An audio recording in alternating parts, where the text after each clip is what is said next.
Hey there, it's another beautiful day. Let's watch some stuff. Joe Biden has issued a pardon for his son Hunter, saying he'd be selectively and unfairly prosecuted. It's a huge reversal for the US president, who'd previously said he wouldn't use his powers. Hunter Biden was due to be sentenced next week on federal gun charges. All right, everybody, all together now. Were we shocked? No, not really. I mean, hell, if I was president and my kid did something stupid, you bet your butt I'd pardon them. Listing all the reported extraterrestrials, Part 6, The Greens. Have you heard of the mysterious Greens? Let's uncover their story. The Greens are described as small humanoid aliens with green-tinted skin. Unlike the Greys, they're often portrayed as peaceful observers, avoiding direct interaction with humans. Some believe their mission is to protect Earth's ecosystems, acting as quiet guardians of the natural world. Could their color symbolize their connection to life and nature? Do you think the Greens are protectors or watchers?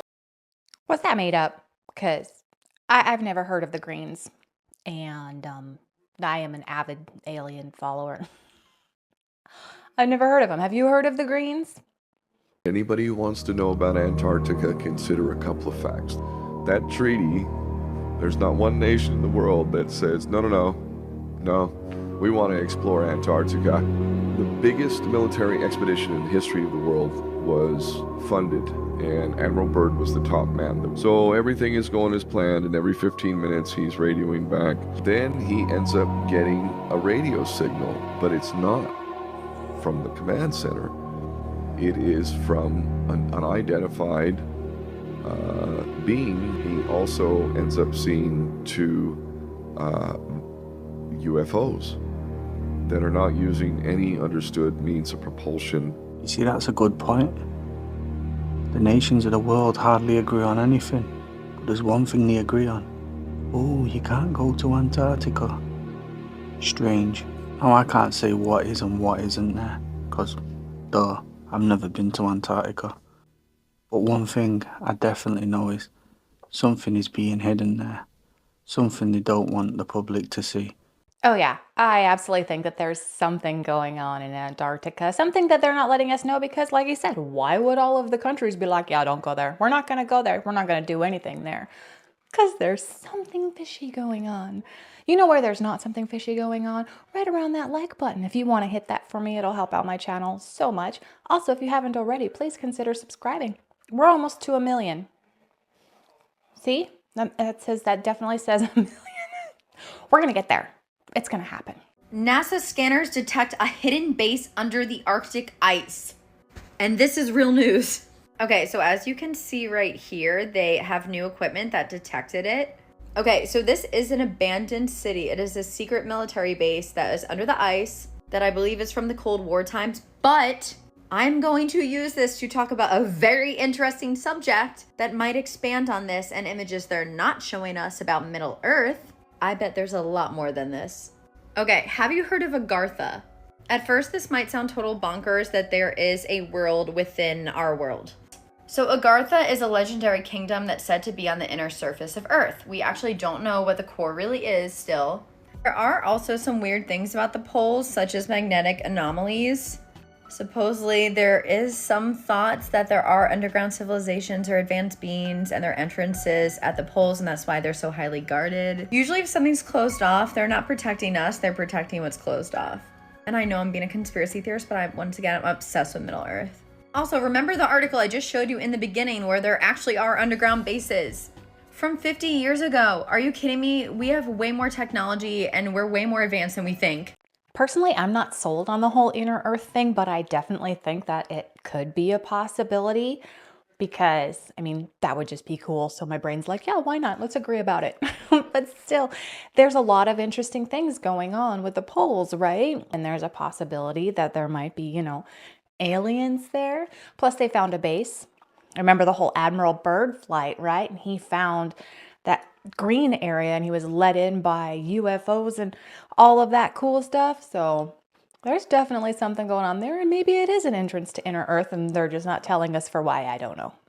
because just before the bell rang, something weird started happening. Whispers of a leaked script began buzzing through social media like a swarm of mosquitoes. At first, people scoffed at the notion. Typical conspiracy theorists, right? But then the fight actually happened, and holy cow, the parallels were undeniable. When the bell rings, Tyson is showing flashes of his old form, which actually happened. As soon as the bell went, Mike Tyson came out with that head movement pushing forward. Immediately he stalks forward with his signature bob and weave style. The so-called script seemed to predict everything, from Tyson's surprisingly sluggish performance, Paul's perfectly timed combos, even the exact point at which the fight was supposed to end. It was almost like someone had written a terrible play and then convinced millions of people to buy tickets for it. In the ring, basically, it's hard to make it exciting. So I couldn't really get him to engage me or slip shots and, you know, do something super cool or whatever. But I don't care about what people have to say. They're always going to have something to say, and that it is what it is. As the rounds went on, Tyson's energy would mysteriously disappear, leaving the door wide open for Paul to dominate and eventually win. Sound familiar? That's exactly what happened in the ring. Fans weren't just angry, they felt duped. They shelled out hard-earned money expecting a clash of titans, only to be served what they described as a high-budget parody of real boxing. Now, as the dust settles, the big question remains. Was this really a fight, or just another chapter in boxing's sad, slow descent into a sideshow spectacle? That certainly was an interesting fight. Do I think it was scripted? No, I don't think it was necessarily scripted like, wrestling, but I do think that there was some agreement as far as how difficult they would go on each other. I don't think that Tyson would have gassed out the way that he did, especially watching him practice and work out beforehand why it went that way. Ultimately, I think it was just a money thing because everybody watched it. People think, well, you run against each other, you're enemies. Political enemies. Well, we were friends before he beat me, before we ran against each other, and we've been friends afterward. President, I'm so honored that he extended his hospitality to me and my wife yesterday. He didn't need to do this, and I'm most grateful that he would do so.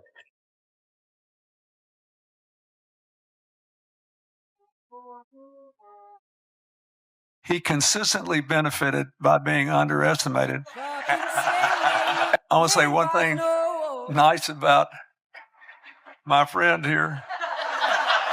I'll say more than one thing, but this particular one thing I was like. Well, I think the fact that the three of us are standing here talking about a peaceful transfer of power speaks to the institutional integrity of our country.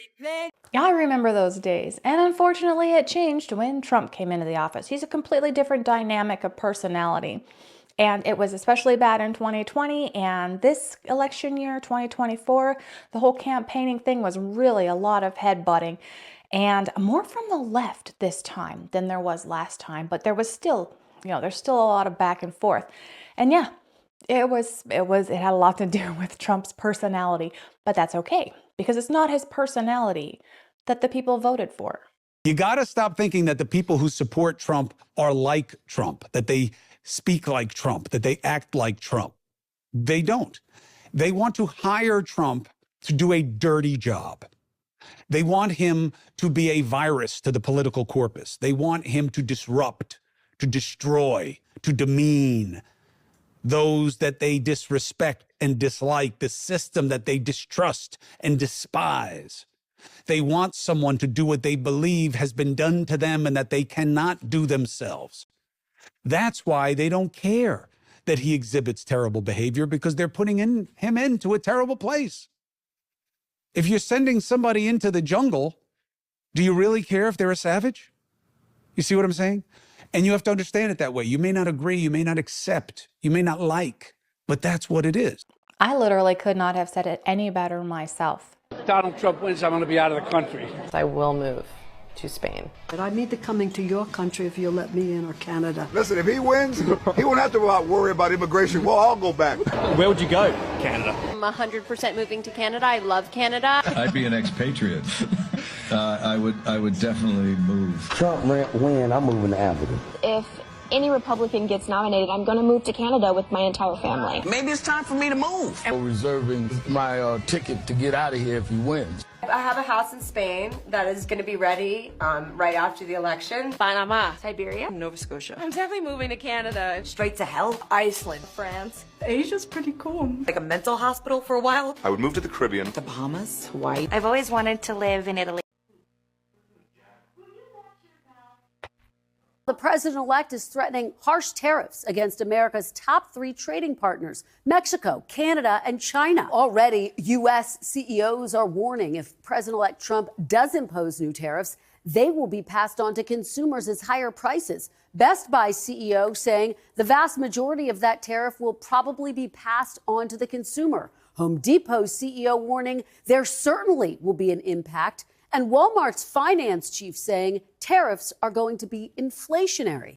Now, I'm not incredibly intelligent when it comes to the whole tariffs. I do understand that if foreign goods are getting this tariff, then they're going to be more expensive. So then why don't these companies source their stuff from American suppliers? It would be cheaper, right? Don't worry, I found someone to explain it in the words that won't come out of my brain. Trump's tariffs are going to make things more expensive. Let me learn you something real quick. When they put tariffs on imported goods, that gives an incentive to domestic companies to produce those goods. Increasing domestic production would bring down prices. Also, when domestic producers are competing for customers, that could also drive them to lower the prices even more. I'll give you an example. If they put tariffs on foreign steel companies, then U.S. steel companies are going to start ramping up production. And then U.S. steel companies are going to start competing with each other, driving the prices down. Also, if they put tariffs on foreign goods, then that's going to incentivize U.S. companies to start investing in innovation within U.S. companies in order to bring down production costs and stay competitive, which is another factor that would drive prices down. Tariffs can also be used as a bargaining tool in trade negotiations. If other countries agree to reduce their trade barriers, that could lead to lower prices of goods all across the board. Tariffs can also be used to incentivize U.S. companies to start sourcing their products and materials domestically rather than importing them. And by doing that, they can avoid the whole cost of the tariff and then save money on shipping and logistics, which would also bring prices down. I'll give you an analogy. Let's imagine there's 2 bakeries in a town. One bakery is local and one imports their bread from another city. If the town places a tax on the imported bread, the local bakery could start producing more bread more efficiently to attract customers. Therefore, with more customers and more product being sold, they could lower the prices, benefiting the townspeople. But hey, I'm just a dumb Trump supporter. What do I know? See, that was much better than I could do. But ultimately, I know there will be a rise in prices for a little while these companies do find local sources for their goods, or these other companies have to build manufacturing facilities to make the goods here. So yeah, there will probably be a little rise in prices, but ultimately it's going to come back down. And America is going to be in a much better position because of it. We are going to end all sanctuary cities immediately. We're going to end them because they're really. Is that an executive order you do that with? They're really. I can do it with an executive order. I'll have to do it with an executive order. You can do it with the Aliens Act of 1798. Got my fingers crossed. Start here in California, Mr. President. And his new the wealthiest man in the world, now his ally, right? Well, that wealthiest man in the world turned out to be a legal worker here when he was here. Oh, I'm serious. He was supposed to be in school when he came on a student visa. He wasn't in school. He was violating the law. And he's talking about all these illegals coming our way. Well, that certainly is a hypocritical standpoint there now, isn't it? Because isn't Biden just allowing all of these illegal immigrants to come in and just being like, hey, it's okay, it's fine, it's fine. Oh, but this one guy that stood up against you and has one of the biggest voices in our country that isn't on your side, we're going to sit here and point fingers at him? I don't think so. Wow, have you seen these images that just came back from the James Webb Telescope of this planet? It has city lights on it. Astronomers said they're 98% certain that these are city lights, artificial lighting. This is the biggest news since we discovered that we revolve around a sun and that we're part of a universe. It's wild. Remote viewers from the Monroe Institute are trying to contact with the local population there through remote viewing because it's too far away. It's like 29 million years away. It revolves around a star system called Stinser, and this is planet BH29524.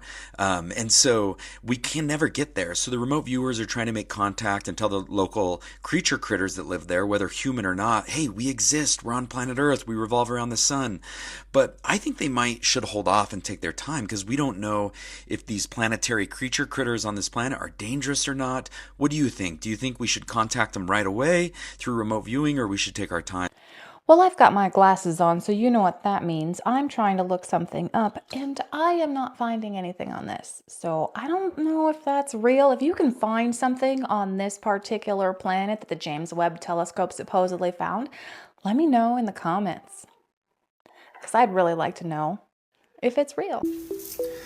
So, with everything that's been happening in the world today, what if I told you that we might be expecting an alien war next Tuesday, December 3rd, 2024? Would you believe me? Wait, what? That's tomorrow. Tomorrow's the 3rd. Not next. Okay. That's crazy. All right. Very, very small information. So I'm going to find some stuff about this whole thing and we're going to watch it. It's going to be a split second to you, but it's going to take me a minute. But let's watch. This is so wild. So this man called Cliff High developed a software program over 20 years ago that scanned the entire internet and analyzed thematic patterns and language that people were using all over the world to predict the future.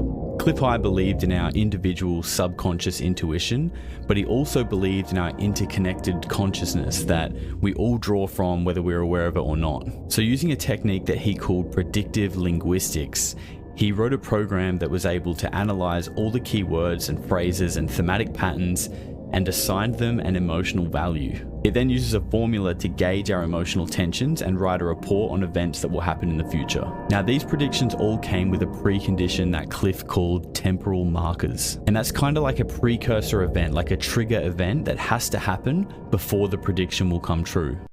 So the prediction will not happen until or unless the temporal marker or the trigger event happens first. So what did this program predict? Way back in 2009, this is crazy, honestly. The software program reported of a battle in our skies that got chaotic and out of hand between military jets and UFOs, and also, interestingly, UFOs against other UFOs. And this would mark the beginning of an era where non-human intelligence became a part of our everyday reality. And this was all to take place roughly 39 days after the trigger event happened, so after that temporal marker event. And that temporal marker event was Donald Trump being interviewed by Joe Rogan, which just happened the other day and is already the biggest podcast of all time. But let me explain why this is so wild. In 2009, when this prediction was made, Joe Rogan was far from being a household name like he is today. His podcast, The Joe Rogan Experience, had its very first episode in December 2009. And back then, it was literally just Joe and a couple of his mates on their webcams in their lounge room. He had hosted Fear Factor, and he was the commentator for the UFC back then, but even then, the UFC was way smaller than what it is today. And Donald Trump being the president was not even in the conversation. In 2009, he was just a real estate mogul and the guy from The Apprentice. This kind of prediction back then was so far out of left field that it was hardly given any further thought by Cliff himself. And now, in 2024, President Donald Trump has just been on the Joe Rogan Experience, the biggest podcast in the world. And at the same time, we have so many military whistleblowers, Harvard lawyers, Stanford scientists, all coming out and saying UFOs and non-human intelligence are very real, and that we, the public, need to be made aware of this before it's potentially catastrophically forced upon us. The world is so crazy right now. All right, so that is an absolutely incredible story. And unfortunately, I feel like it's just a story. I did some searching and All I could find was some old interviews with Cliff High, but no mention of it. Yet in the comments of these interviews, everyone's like, is everybody else here looking for this 2009 prediction? And apparently it's not there. So I personally haven't found any corroborating evidence. If anybody else has any, please. Plus, I'm going to keep my eyes on the sky tomorrow and see what happens, and I'll bring you that information, if anything, on Wednesday. Not that you won't already know, but it'll be fun to talk about. Okay, so here we go again. I get this footage. This footage is sent to me early this morning in an email, and I watch it, and, first thing I think is just AI. It's AI generated. And, I'm told that this footage is real. I'm told that it was in Michigan and that it was, near a residence or near a subdivision, and that this thing came over and they got very little footage of it because it was so quick and they recorded it so fast. And they claiming it's not AI. So, who knows? Might be AI, might be authentic. Take a look.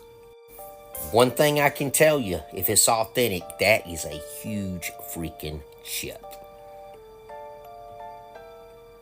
Now watch the angle. When it goes over, it's like they lose it. There, you can see the camera turn. This is what makes me wonder. I mean, AI videos, it's very, it's hard to say.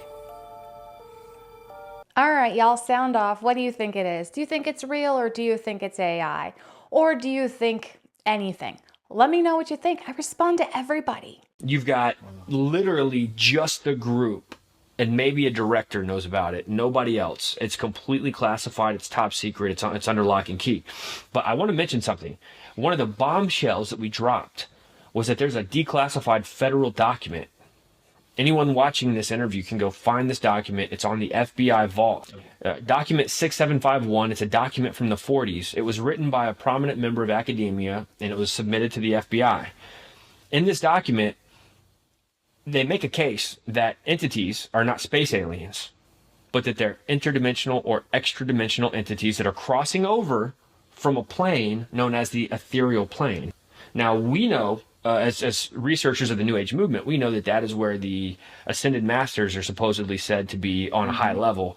This ethereal plane is very popular. When you talk to people who astral project, people who channel, people who remote view, people who want to tap in or go on a trip, an ayahuasca trip, a DMT trip.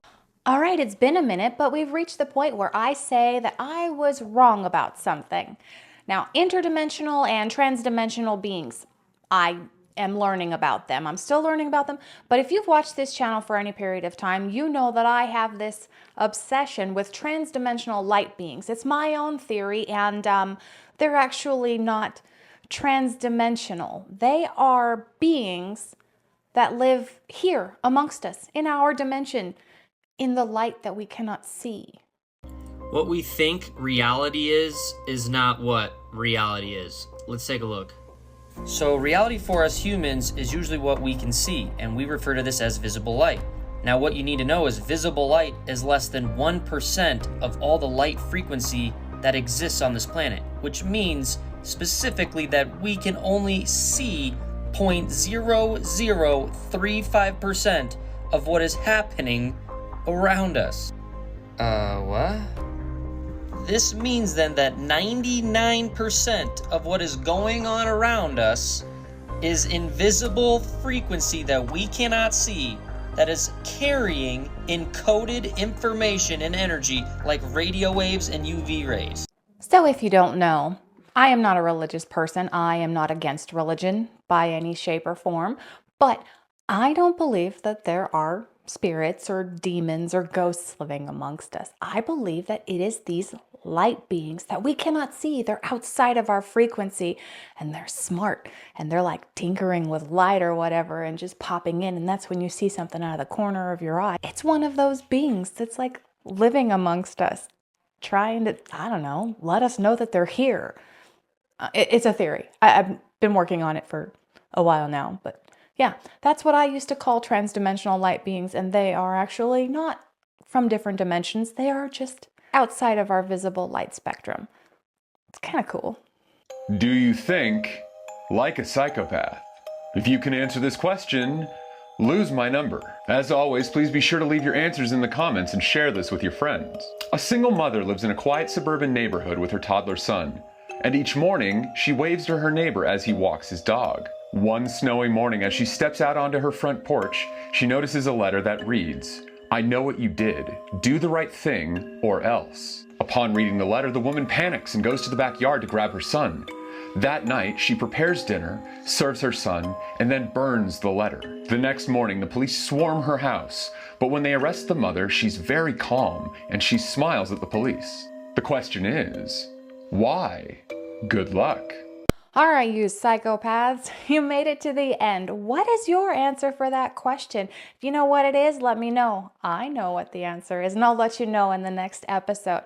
As for me, I'm going to call it for today. Thank you so much for sharing your time with me. Please come on back in a couple of days. We're going to watch some new stuff. I'll say different things, and it's going to be fantastic. Until then, have a wonderful day.